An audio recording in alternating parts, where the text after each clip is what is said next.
friends, welcome to our channel Biology with Payal, Learn Biology with full understanding. আজ আমরা নিয়ে চলে এসেছি WBTA কোশ্চেন পেপারের 7 নম্বর set south 24 Parganas district question নিয়ে। দেখো, প্রথম প্রশ্ন, দ্বিবিভাজন দেখা যায়। দ্বিবিভাজন কার দেখা যায়? অ্যামিবার সরল দ্বিবিভাজন লক্ষ্য করা যায়। হাইড্রার বার্ডিং, সেই ক্ষেত্রে এগুলো তো হওয়ার কোনো প্রশ্নই নেই, ভাইরাসেরও নয়।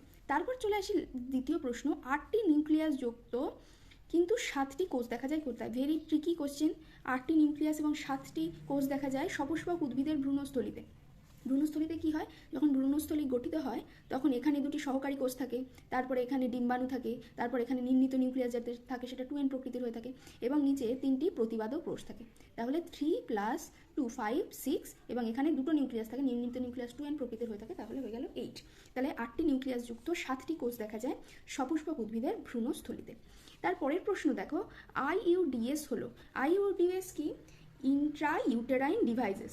IUD যেটাকে তোমরা বলে থাকো, সেটা ডিভাইসেস যখন হবে তখনই সেটা IUDS হবে। এবার এখানে অপশান দেখে তোমাদের মনে হতে পারে এগুলো কি অপশান, জাস্ট ছোটো করে দিয়েছে। সিউ মানে কপার, কপার টি, কপার 7, মাল্টিলোড 375, এই সবকটাই কিন্তু ইন্ট্রা ইউটেরাইন ডিভাইসেস। তাহলে আনসার হয়ে যাবে সবকটি।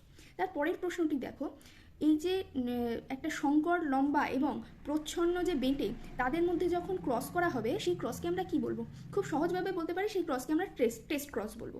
এবং টেস্ট ক্রস হওয়ার সাথে সাথে এটা ব্যাক ক্রসও বটে, সেই কারণে উত্তর হয়ে যাবে অপশান ডি, এ এবং বি উভয়। টেস্ট ক্রস ও ব্যাক ক্রস একসাথে কি করে হলো? তোমরা তোমাদের বইতে দেখবে একটা স্টেটমেন্টই আছে, সব ব্যাক ক্রসই টেস্ট ক্রস, সব টেস্ট ক্রস ব্যাক ক্রস নয়। তার সেই স্টেটমেন্ট দিয়েই আমরা বলতে পারি এটা ব্যাক ক্রসও যেমন ঠিক, টেস্ট ক্রসও ঠিক। তারপরের প্রশ্নে চলে আসি, সহপ্রকটতার উদাহরণ দাও। সহপ্রকটতার উদাহরণ কি, বা কোডমিনেন্স বা সহপ্রকটতার উদাহরণ হলো AB রক্তের গ্রুপ, মানুষের AB রক্তের গ্রুপ। সন্ধ্যামালতি কি? সন্ধ্যামালতি তোমরা জানো অসম্পূর্ণ প্রকটতার উদাহরণ। গিনিপিকের গাত্রবর্ণ কিসের উদাহরণ? মাল্টিপল অ্যালিলের উদাহরণ। এগুলো তোমরা জানো। তারপরের প্রশ্ন দেখো, DNA থেকে কি পদ্ধতির মাধ্যমে কি তৈরি হয়? এটা প্রশ্ন দিয়েছে। DNA থেকে কি তৈরি হয়? mRNA তৈরি হয়। তাহলে দেখো অপশানে আছে mRNA। আর DNA থেকে mRNA তৈরির পদ্ধতিকে কি বলে? আমরা সবাই জানি ট্রান্সক্রিপশন। তাহলে উত্তর হয়ে যাবে ট্রান্সক্রিপশন ও mRNA। তারপরের প্রশ্ন দেখো, মিলার ও উডের পরীক্ষায়, খুব ভালো প্রশ্ন এটা, মিলার ও উডের পরীক্ষায় মিথেন NH3 এবং H2 এর অনুপাত কত হবে? তোমরা সবাই জানো 2:1 অনুপাতে অবস্থান করবে। তারপর দেখো, ম্যালেরিয়ার জীবাণু যে দশায় যকৃতে প্রবেশ করে, কোন দশায় যকৃতে প্রবেশ করে? স্পোরোজয়েড দশায়। তারপর দেখো, উচেরিয়া ব্র্যাঙ্কপটি যে রোগের জন্য দায়ী। উচেরিয়া ব্র্যাঙ্কপটি কিসের জন্য দায়ী? ফাইলিয়ারিসিস, বা যাকেই আমরা গোদ বলে থাকি, এবং গোদকেই আমরা এলিফ্যান্টিয়াসিস বলে থাকি। হাতির মতো মানুষের পা হয়ে যায় বলে এই রোগকে এলিফ্যান্টিয়াসিসও বলা হয়। তাহলে ফাইলিয়ারিয়াসিসও ঠিক, এলিফ্যান্টিয়াসিসও ঠিক, গোদও ঠিক। তাহলে উত্তর হয়ে যাবে সব কোটি। তারপরের প্রশ্ন দেখো, আণবিক কাঁচি বলা হয়।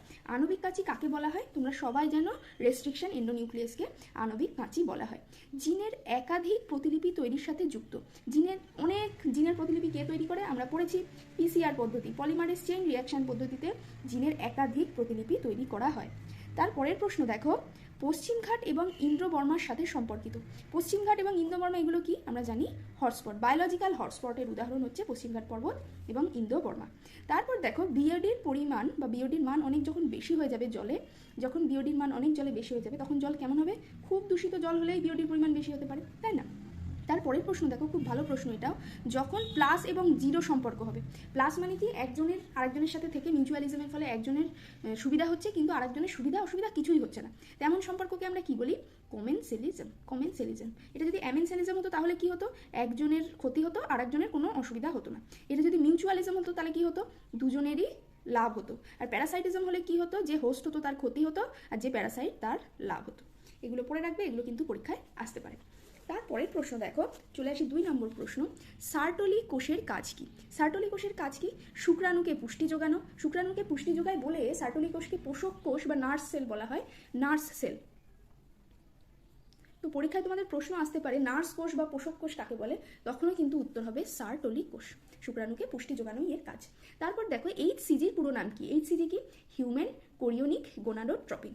তারপর দেখো, সক্রিয় ক্রোমাটিন বলতে কোন ক্রোমাটিনকে বোঝানো হয়?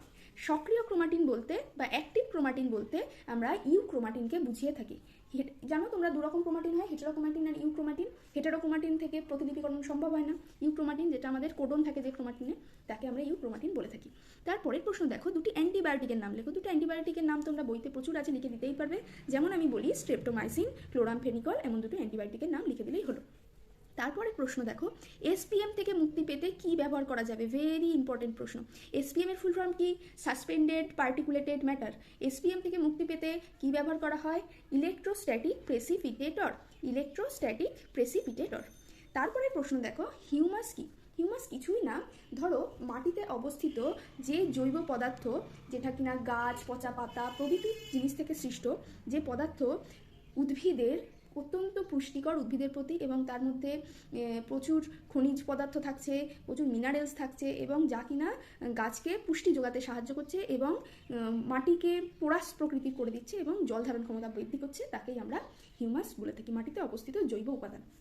তারপর দেখো 3 নম্বর দাগের 1 নম্বর প্রশ্ন, প্রাকৃতিক অঙ্গজ জননের উদাহরণ দাও। প্রাকৃতিক অঙ্গজ জনন তোমাদের বইতে অনেকগুলো আছে প্রথম চ্যাপ্টারে। আমি যদি খুব সহজ দুটো বলি, পাথরকুচির পত্রাশ্রয়ী মুকুলের মাধ্যমে অঙ্গজ জনন করে থাকে, যেটা প্রাকৃতিক অঙ্গজ জনন। তারপর ফণী মনসা তার পর্ণকাণ্ডের মাধ্যমে প্রাকৃতিক অঙ্গজ জনন করে থাকে। তারপরের প্রশ্ন দেখো, এমটিপির পুরো নাম কি? ভেরি ইম্পর্টেন্ট প্রশ্ন। এমটিপির পুরো কথা কি? Medical termination of pregnancy. Medical termination of pregnancy. এই এমটিপি কি এটাও পরীক্ষায়, পুরো নাম দিয়ে এমটিপি কি এটাও পরীক্ষায় আসতে পারে। এমটিপি কি? এটা হচ্ছে গর্ভপাত পদ্ধতি। গর্ভপাত পদ্ধতি যেখানে ভ্রূণ পরিণত হওয়ার পূর্বেই মাতৃগর্ভ থেকে বের করে আনা হয়, তাকেই এমটিপি বলা হয়। তারপরের প্রশ্ন দেখো, অপসারী অভিযোজন বলতে কি বোঝো? অপসারী অভিযোজন কি? যখন জীবন সংগ্রামের কারণে বা আন্তঃপ্রজাতি সংগ্রামের কারণে একটি সাধারণ বাসস্থানের জীব ক্রমশ অন্যদিকে ছড়িয়ে পড়ে এবং নতুন বাসস্থানে অভিযোজিত হয়, তাকেই আমরা অপসারী বিবর্তন বা অপসারী অভিযোজন বলে থাকি। তার সবচেয়ে ভালো উদাহরণ আমরা দিতে পারি সমস্ত অঙ্গের উৎপত্তি, যেমন ঘোড়ার অগ্রপদ, মানুষের হাত, তিমির ফ্লিপার, তারা সবাই তো উৎপত্তিগতভাবে একই রকম ভাবে কিন্তু কার্যগতভাবে আলাদা। তার কারণ কি? জীবন সংগ্রামের জন্য তারা বিভিন্ন পরিবেশে বিভিন্ন বাসস্থানে নিজেদের অভিযোজিত করেছে। তারপরের প্রশ্ন দেখো, ডিএনএ পলিমারেজ ও ডিএনএ লাইগেজের কাজ কি? ডিএনএ পলিমারেজের কাজ কি? 3' যে OH প্রান্তর, সেখানে প্রাইমারে 3' OH প্রান্তে ডিঅক্সিরাইবোনিউক্লিওটাইড যুক্ত করাই হচ্ছে ডিএনএ পলিমারেজের কাজ। আর ডিএনএ লাইপেজ যেটা আছে, এটা ভুল প্রিন্টিং মিস্টেক আশা করি, ডিএনএ লাইপেজ বলে কিছু হয় না, লাইগেজ হয়। ডিএনএ লাইগেজ কি? আমরা আণবিক আঠা বা মলিকুলার গ্লু বলে থাকি, যে ওকাজাকি খণ্ডগুলিকে জুড়তে সাহায্য করে। এরপর দেখো, একটি দেশি ও একটি বহিরাগত মেজর কার্পের উদাহরণ দাও। দেশি কার্প কি? আমরা জানি রুই, কাতলা, এগুলো সব দেশি কার্প। বহিরাগত কার্প, সবচেয়ে সহজ বহিরাগত কার্প, যেমন তেলাপিয়া, মোসাম্বিকা বলতে পারো, আমেরিকান রুই বলতে পারো, এগুলো বহিরাগত কার্প।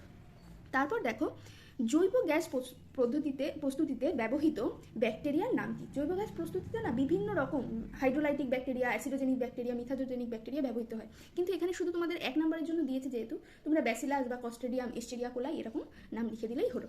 তারপর দেখো, স্ল্যারি কি? স্ল্যারি কি? জৈব গ্যাস তৈরিতে বা মিথেন উৎপাদনের জন্য যখন জৈব পদার্থের তরলীকরণ করা হয়, সেই জৈব পদার্থের তরলীকরণ পদ্ধতিকে স্ট্র্যালি বলে। এখানে কি হয়? জল এবং কঠিন বস্তুর পরিমাণকে 1:1 অনুপাতে দেওয়া হয়। এইটুকু লিখলেই একের জন্য ইনাফ। দেখো 1 আছে। তারপর দেখো, ক্লোনিং ভেক্টর কি? ক্লোনিং ভেক্টর কি? এটা তোমাদের বইতে তোমরা পেয়ে যাবে, ক্লোনিং ভেক্টর 309 পেজে। এবার আমি বলে দিই যে আমার যে বইটা, সেই বইটা 2 বছর পুরনো, যেহেতু তোমাদের নতুন এডিশনের সাথে 1-2 পেজে একটু এদিক ওদিক হতে পারে, তোমরা একটু দেখে নিও। তো ক্লোনিং ভেক্টর কাকে বলে? জিন ক্লোনিংয়ের সময় দৃঢ় প্রতিলিপি গঠনের মাধ্যমে ডিএনএ অণু, সাধারণত প্লাজমিড বা ভাইরাস ক্রোমোজোম, যার সাহায্যে বহিরাগত অন্যান্য আকাঙ্ক্ষিত জিন অনুক্রম স্থাপন করা হয় এবং পোষকোষে স্থানান্তরিত করা হয়, তাকেই আমরা ক্লোনিং ভেক্টর বলে থাকি। ক্লোনিং ভেক্টরের উদাহরণ কি? আমরা সবচেয়ে জানি প্লাজমিড ক্লোনিং ভেক্টর হিসেবে যেহেতু হয়, PBR322 দিতে পারি, TI প্লাজমিড যেতে পারি, যেগুলো কিনা উদ্ভিদের ক্ষেত্রে ক্লোনিং ভেক্টর। তারপরে প্রশ্ন দেখো, ন্যাটালিটি কি? ন্যাটালিটি কাকে বলে? একক সময়ে জননের মাধ্যমে যে সংখ্যায় নতুন সদস্য পপুলেশনে যুক্ত হয়, তাকেই ন্যাটালিটি বলা হয়। ন্যাটালিটি কি? এটার সাথে যদি তোমরা N=ND/T এই সূত্রটা লিখে দাও, তাহলে আরও সুবিধা হয়, যেখানে N বলতে জন্মহার, ND বলতে নবজাতকের সংখ্যা এবং T বলতে সময়কে বোঝানো হয়। তারপর ইউট্রিফিকেশন কাকে বলে? খুব সহজ প্রশ্ন, জানো, যেটা তোমাদের বইতে 401 পেজে পেয়ে যাবে, ন্যাটালিটিও পেয়ে যাবে 352 পেজে। তো ইউট্রিফিকেশন কাকে বলে? কোনো জলাশয়ে অধিক পরিমাণ প্রধানত নাইট্রেট ও ফসফেট জাতীয় রাসায়নিক যৌগ এবং জৈব ও অজৈব পরিপোষক যখন মিশে যায়, সেই মিশে যাওয়ার ফলে শৈবাল, ব্যাকটেরিয়া এবং জলজ উদ্ভিদের ব্যাপক বৃদ্ধি ঘটে। এর ফলে কি হয়, জলাশয়ের উপরে ওরা যেহেতু স্তরীভূত হয়, সেই কারণে জলের মধ্যে যে দ্রবীভূত অক্সিজেন থাকে তার পরিমাণ ধীরে ধীরে হ্রাস পায়, ফলে জলজ উদ্ভিদ এবং প্রাণীদের মৃত্যু ঘটে এবং ক্রমেই সেই জলাশয়টা বুজে যায়। তাকেই, এই প্রক্রিয়াকেই বা এই পদ্ধতিকেই আমরা ইউট্রিফিকেশন বলে থাকি। এই ছিল আজকে আমাদের 6 নম্বর সেট। তোমরা 4 ও 5 নম্বর কোশ্চেনগুলো দেখে নিতে পারো। যদি তোমাদের কোথাও সমস্যা হয় তবে জানিও, নিশ্চয়ই আমি চেষ্টা করবো তোমাদের সাহায্য করার। আর যদি ভিডিওটা ইনফরমেটিভ মনে হয় প্লিজ চ্যানেলটা সাবস্ক্রাইব করে দিও, সাথে থেকো, তোমাদের সমস্যা জানিও, আর ভালো লেগে থাকলে একটা লাইক করে দিও। Thank you.